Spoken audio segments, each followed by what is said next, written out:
আসসালামু আলাইকুম। হাতে আছে মাত্র 500 টাকা আর আমরা নেমেছি জামা কাপড় কিনতে। টাকা কম কিন্তু স্টাইল কম হবে না। তো চলুন শুরু করা যাক আমাদের ফকির ফ্যাশন শো।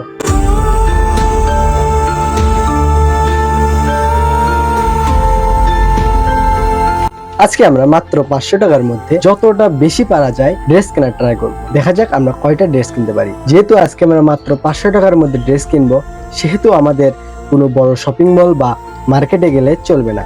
এটা হবে আমাদের সবচেয়ে বড় বোকা, কারণ আমরা যখন বড় মার্কেট বা শপিং মলে যাব, তখন আমাদের কাছে যে 500 টাকা আছে সেটা দিয়ে আমরা ঠিক মতো একটা ড্রেসও কিনতে পারবো না। ভালো মতো একটা ড্রেস কিনতে গেলেও আমাদের 500 টাকার উপরে পড়ে যাবে। তাই আমাদের আজকে মূল ফোকাস থাকবে ফুটপাত অথবা ভ্যানের উপর থেকে ড্রেস কেনার। আর হ্যাঁ, আজকে কিন্তু আমরা মাত্র 150 টাকার ভিতরে একটা জার্সি কেনার ট্রাই করব। দেখা যাক কতটা মানসম্মত একটা জার্সি কিনতে পারি। তো চলুন যাওয়া যাক আমাদের ভ্যান শপিং মলে। অনেক খোঁজাখুঁজির পর ফুটপাত থেকে আমি একটা জার্সি কিনতে পারলাম। জার্সিটা 150 টাকার বেশি নাকি 150 টাকার মধ্যে কিনতে পারলাম, সেটা যদি আপনারা জানতে চান তাহলে ভিডিওটা সম্পূর্ণ দেখবেন। যেহেতু ফুটপাত এবং ভ্যান থেকে আমরা ড্রেস কিনেছি, সেহেতু আমরা সেই দোকানের ড্রেসটা দেখাতে পারিনি, তাই ড্রেসটা আমি বাসায় নিয়ে গিয়ে ট্রায়াল দিয়ে ভালোভাবে আপনাদের দেখিয়ে দিব ইনশাআল্লাহ। তাই আপনারা যদি আমার ড্রেসটা দেখতে চান তাহলে ভিডিওটা সম্পূর্ণ দেখবেন এবং ভিডিওটাতে একটা লাইক দিয়ে কমেন্ট করবেন আপনারা হলে কি রকমের ড্রেস কিনতেন। আর একটু খোঁজাখুঁজির পর আমরা ফুটপাত থেকেই এই শার্টটি কিনে নেই। আপনারা এখন যে শার্টটি আমার গায়ে দেখতেছেন, এই শার্টটা আমার গায়ে দিয়ে কেমন লাগতেছে কমেন্টে জানাবেন। মার্কেট করতে করতে আমাদের শার্টের বোতাম ছিঁড়ে যায়। এমনিতে বাজেট শপিং, তার মধ্যে আবার শার্টের বোতাম ছিঁড়ে গেল। এটার জন্য আমাদের আরো 20 টাকা লেগে গেল। আমরা শার্টের বোতাম লাগিয়ে নিয়ে সোজা চলে যাই ভ্যানের উপরে, কারণ আমরা ফুটপাতে দেখে নিয়েছি ওখানে আর আমাদের বাজেট অনুযায়ী কোনো ড্রেস বা টি শার্ট নেই। তাই আমরা এখন ভ্যানের উপরে আসলাম। এখানে কম দামে অনেক ভালো ভালো টি শার্ট এবং শার্ট প্যান্ট পাওয়া যায়। তো দেখা যাক আমরা এখানে কি নিতে পারি। অবশেষে আমরা তুমুল বার্গেনিং করে একটা টি শার্ট নিতে সফল হলাম। অবশেষে আমাদের হাতে আসলো 3টি ব্যাগ এবং আপনাদের এখন দেখাবো বাসায় গিয়ে 3টি ব্যাগে আমরা কি কি নিলাম এবং কোনটা কয় টাকা পড়লো।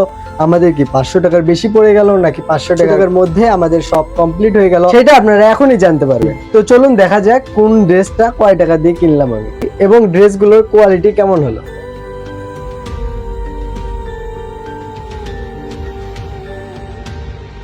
প্রথমে দেখাচ্ছি এই শার্ট। দোকানদার এটা আমাদের টি শার্ট বলে দিয়েছিল।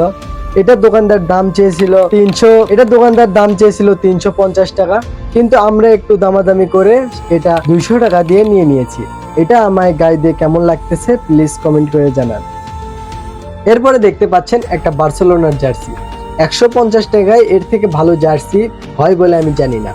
আমরা অনেক খোঁজাখুঁজি করেছি কিন্তু এর থেকে ভালো জার্সি আমরা দেখি। এটা আমরা 150 টাকার একটু কম 130 টাকা দিয়ে নিয়েছি। দোকানদার এটার দাম চেয়েছিল 230 না, কিন্তু এটাতে একটা স্ক্যাম মনে হচ্ছে, কারণ এটার যে বার্সেলোনার লোগোটা আছে এটা একদমই লো কোয়ালিটির, এটা যখন তখন উঠে যেতে পারে।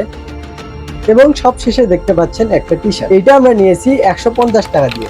দোকানদার এটার দাম চেয়েছিল 250 টাকা, আমরা 150 টাকায় নিয়েছি। কেমন হয়েছে কমেন্টে জানান। প্রথমে আমরা শার্ট নিয়েছি 200 টাকা, তারপরে একটা জার্সি নিয়েছি 130 টাকা, তারপরে আমরা একটা টি শার্ট নিয়েছি 150 টাকা। সব মিলে আমাদের লেগেছে 420 টাকা এবং আমাদের একটা শার্টের বোতাম সেলাই করে নিতে লেগেছে 20 টাকা। সব মিলে আমাদের খরচ পড়েছে 440 টাকা আর বাকি থাকে 60 টাকা। এই 60 টাকাতে আমরা নিয়েছি। আজকের ভিডিও পর্যন্তই থাক, দেখা হচ্ছে অন্য কোনো ভিডিওতে। ততক্ষণের জন্য ভালো থাকবেন, আপনার চারপাশে সবাইকে ভালো রাখবেন। আল্লাহ হাফেজ।